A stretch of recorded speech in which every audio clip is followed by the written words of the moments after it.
Welcome back, focused learners. Today on The Explainer, we have a really massive milestone mission ahead of us, and I am absolutely thrilled to unpack it with you. We're looking at a huge pivotal moment in our learning journey, specifically the assignment for day 25. Now, if you've been following along, you know that each step builds on the last one. But today is where the rubber literally meets the road. We're taking the training wheels completely off and stepping into the real world of code evaluation. It's a massive leap in your practical skill set because day 25 is all about the code review. So I have to ask you directly, are you ready for day 25? Are you prepared to shift your mindset from just writing code to actively, critically analyzing it? Because let's be clear, this is not a passive exercise. It's a hands-on assignment that's going to demand your full attention and a really keen eye for detail. In the real world, developers actually spend way more time reading existing code and navigating someone else's logic than they do writing it from scratch. This is exactly where you hone that crucial industry skill. So take a breath, get focused, and let's get ready to dive into the exact parameters of today's assignment.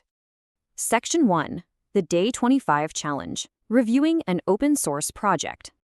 Our target here is a small open source project. And that first word is absolutely key, small. We are definitely not looking to boil the ocean today. No one is asking you to wade into some massive multi-million-line enterprise architecture where, honestly, you could spend weeks just trying to figure out the file structure without ever actually evaluating the logic. The whole beauty of this assignment lies in its contained nature. By focusing on a specific, manageable code base, we guarantee that you're spending your time hunting down actual code smells rather than just getting lost in endless folders. This constraint is designed entirely for your learning efficiency. Okay, let's dive into this. The mission itself really boils down to two fundamental, actionable steps. Step 1, choose a GitHub repository. Step 2, create a report based on your findings. Sounds deceptively simple, right? Just 2 steps. But as any focused learner knows, the real mastery is always found in the execution of those details. These 2 steps form the entire framework for your Day 25 assignment. First, source the material, and second, deliver the structured analysis. Moving right along to Section 2, target 500 to 1,000 lines. The exact parameters. The instruction here is super explicit. Choose a GitHub repository. The platform requirement is locked in. GitHub is the standard ecosystem where modern open source lives, and it's exactly where you're going to go hunting for your target code base today. Honestly, familiarizing yourself with finding active pull requests, reading through commit histories, and navigating branch structures natively on GitHub, well, it's just an essential part of the modern developer workflow. And here is the magic number, 500 to 1,000. You are not looking for 400 lines, and you're definitely not looking for 2,000. Why? Well, in professional engineering, pull requests that are over 500 lines suffer a massive drop in review quality just due to cognitive load. Review fatigue is a very, very real phenomenon in this industry. By locking you into this exact numerical range, the assignment directly mimics real-world best practices. This kind of constraint breeds extreme focus. So the crucial takeaway here is that this rule acts kind of like a Goldilocks filter, exactly 500 to 1,000 lines. You have to find a project that isn't too big and isn't too small. It has to be just right. If it's under 500 lines, it probably lacks the complexity you need to practice finding meaningful issues. But if it's over 1,000 lines, scope creep is just going to overwhelm the time you have to complete a proper, thorough review. This sweet spot ensures you have enough technical depth to analyze, but a manageable enough scope to actually finish the task well. All right, Section 3, the 4-tier report, structuring your findings. Your report mandates a really clear hierarchy of feedback. You aren't just jotting down random thoughts or throwing unorganized complaints at the repository maintainer. No way. Every single observation you make has to be actively filtered through these 4 specific tiers: critical issues, major issues, minor issues, and suggestions.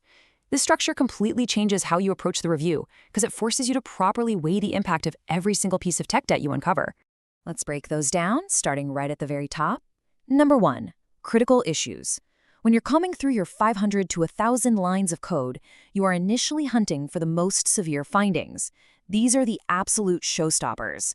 If you spot something that would cause a total failure, a severe security vulnerability, or maybe an infinite loop that halts execution entirely, well, it goes right here at the very top of your report. Moving down the hierarchy, we hit number 2, major issues. Now, these might not instantly crash the entire system like a critical issue would, but they absolutely still demand significant attention. Think of a substantial problem in the logic, a glaring inefficiency that unnecessarily spikes memory usage, or just a massive deviation from best practices that's going to result in heavy tech debt down the line if they leave it unresolved. These are vital catches in your review process. Stepping down the ladder again, we hit number 3, minor issues. This really highlights the absolute necessity of being meticulous. Even though you're out there looking for the big breaking bugs, you still gotta catch the small stuff. Minor issues could be formatting inconsistencies, small optimizations, or even just confusing variable names that create mild code smells. The goal here is making sure literally no detail slips through the cracks. Because a great code reviewer doesn't just see the overarching architecture, they see the individual syntax choices too. And finally, we reach the foundational tier, suggestions. This tier just beautifully rounds out the whole report. You aren't merely pointing out what's broken or what's technically wrong anymore.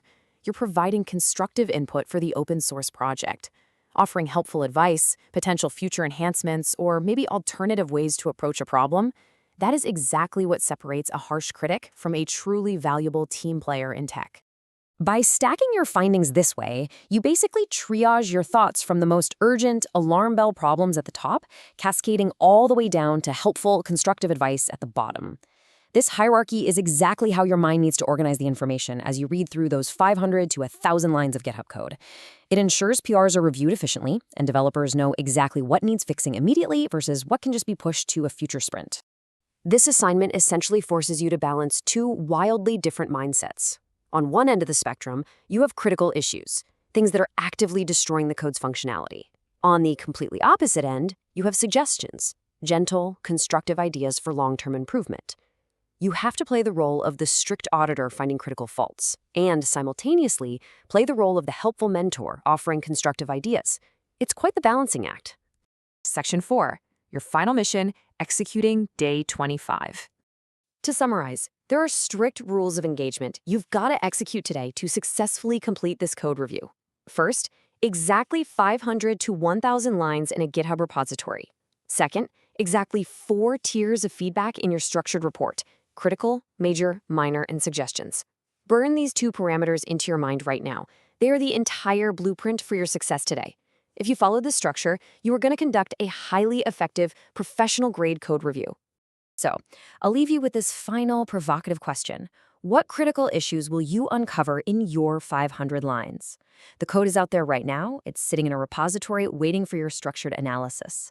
It is time to take everything we've broken down in this explainer today and propel yourself straight into action. Go find your perfect project, apply the framework, and honestly, I cannot wait to see what you uncover. Happy reviewing.